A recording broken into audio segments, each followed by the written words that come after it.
Welcome and thank you for joining this training on Title VI compliance and New York State's Title VI requirements for colleges and universities.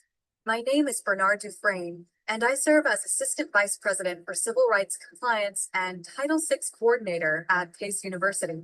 In this training, we will discuss what Title VI is, why it matters, and how faculty and staff can help ensure all students have equal access to educational opportunities free from discrimination and harassment. Here is our agenda. Today, we will review the Office of Civil Rights Compliance, Pace University's non-discrimination commitments, Title VI, recent New York State legislation, practical scenarios, reporting responsibilities, and available resources. By the end of this presentation, you should better understand your responsibilities and know where to direct questions and concerns. The Office of Civil Rights Compliance oversees compliance with civil rights laws, including Title VI, Title VII, and Title IX. Our office receives reports, coordinates investigations, implements supportive measures, conducts training, and works with campus partners to promote a safe and inclusive environment.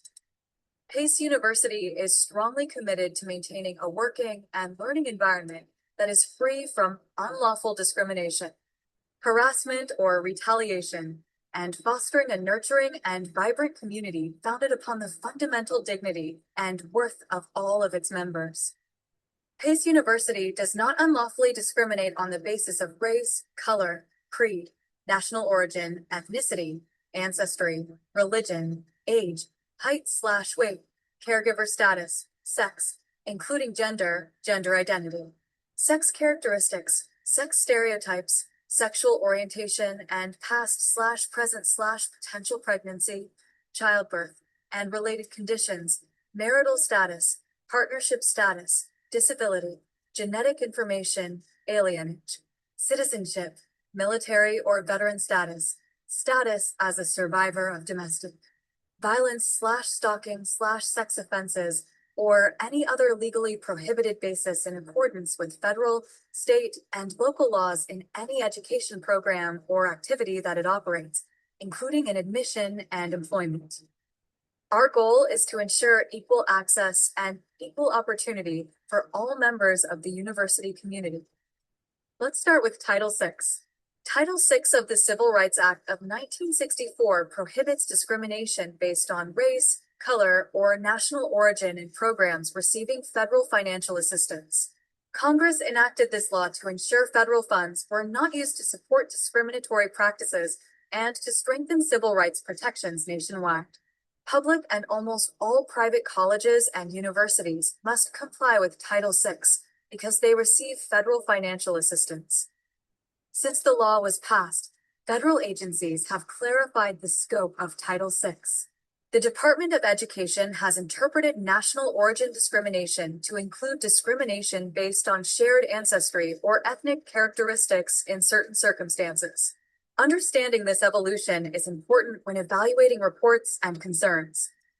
Title VI protections may apply to discrimination involving actual or perceived shared ancestry or ethnic characteristics.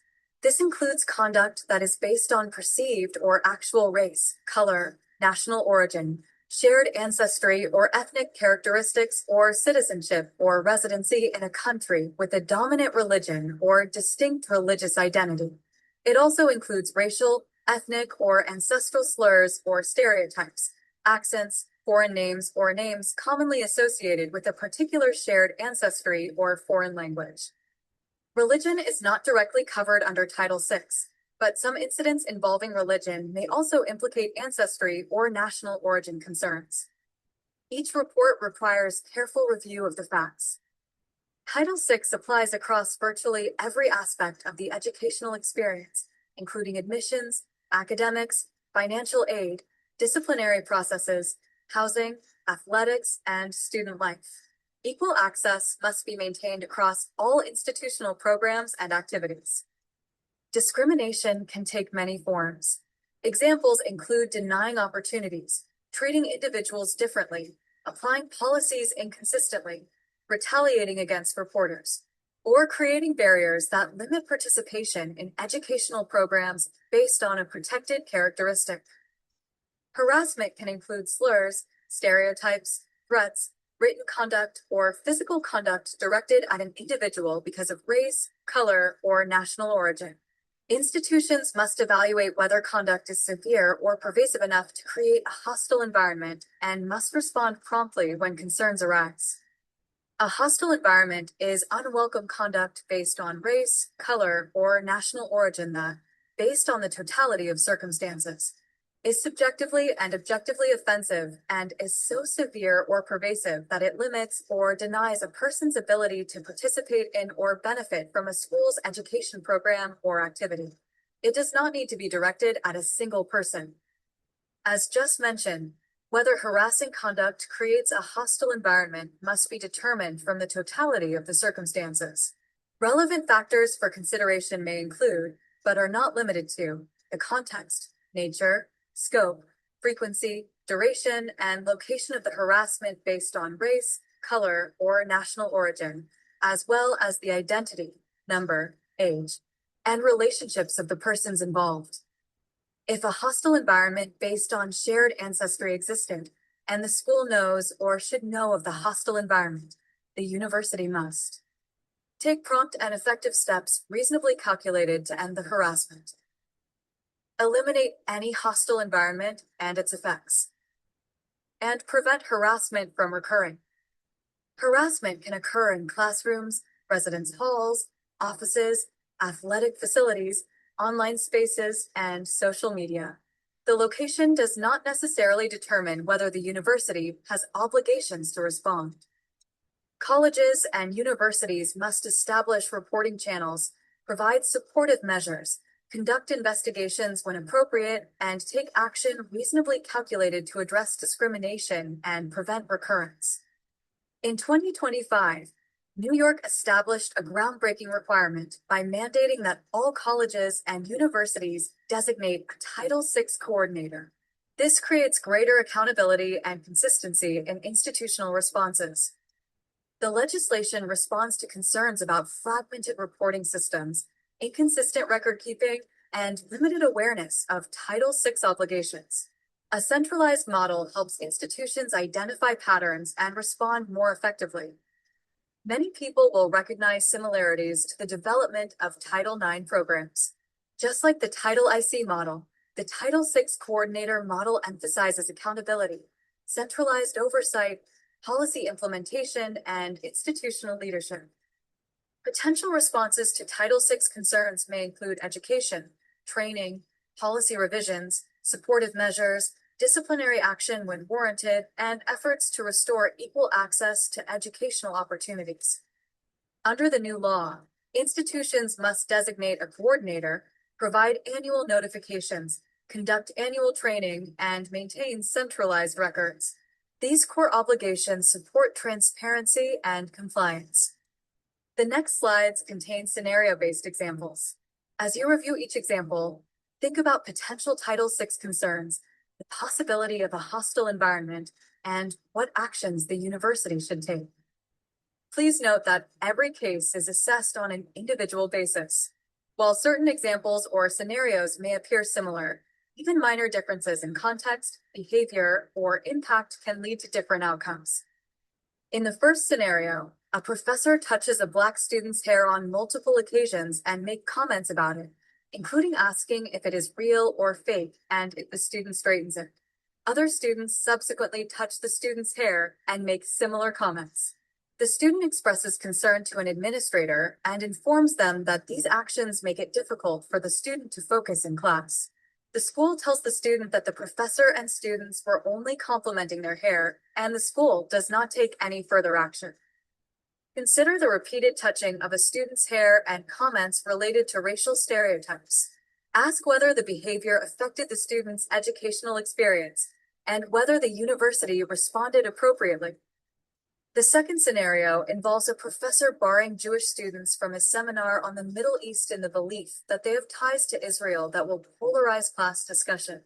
A student complains to the dean, who affirms the decision and states their belief that Jewish students would feel uncomfortable in the class.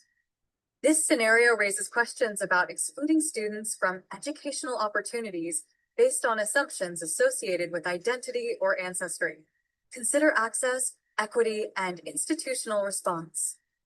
In the third scenario, a Lebanese student files a complaint with their university against an employee at a clinical placement site affiliated with the school. The student alleges that this employee treated them less favorably, told them that there are too many Muslims in this country. Even though university officials are aware of this complaint, they do not investigate or take any steps to prevent the incidents from recurring. This illustrates a complaint involving a clinical placement site. Universities may still have obligations to assess reports and take steps to address concerns that affect students in educational programs. In scenario 4, the day after a university student expressed concerns of discrimination on the basis of race in grading by his instructor, the instructor filed 2 academic integrity reports against him, each relating to assignments that had been reviewed and graded by the instructor before the student expressed his concerns. The fourth scenario involves possible retaliation. Retaliation is prohibited when an individual raises concerns about discrimination or participates in a related process. Pace University addresses discrimination and harassment concerns through the Office of Civil Rights Compliance and through its policies and procedures. When you report discrimination or participate in a discrimination-related investigation, Pace University will share information only with individuals who have a legitimate need to know or as otherwise required by law.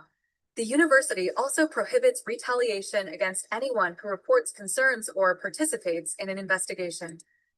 Bernard Dufresne serves as the university's Title VI coordinator. Reports about discrimination, harassment, or retaliation can be submitted through the university's online reporting system or directly to the Title VI coordinator. All faculty and staff have a duty to report potential Title VI concerns. You do not need to determine whether conduct violates the law or policies. Reporting allows trained professionals to assess and respond appropriately. Early reporting helps us assess concerns, provide support, and respond effectively. Title VI is a federal law. The New York State Human Rights Law includes additional protected categories beyond Title VI. Conduct that may not fall within Title VI may still violate state law or university policy. Individuals may also report concerns externally to the U.S. Department of Education Office for Civil Rights or the New York State Division of Human Rights. Thank you for participating in this training. Creating an environment free from discrimination is a shared responsibility. If you have questions about Title VI, reporting obligations, or available resources, please contact the Office of Civil Rights Compliance. Together, we can help ensure that all students have equitable access to educational opportunities.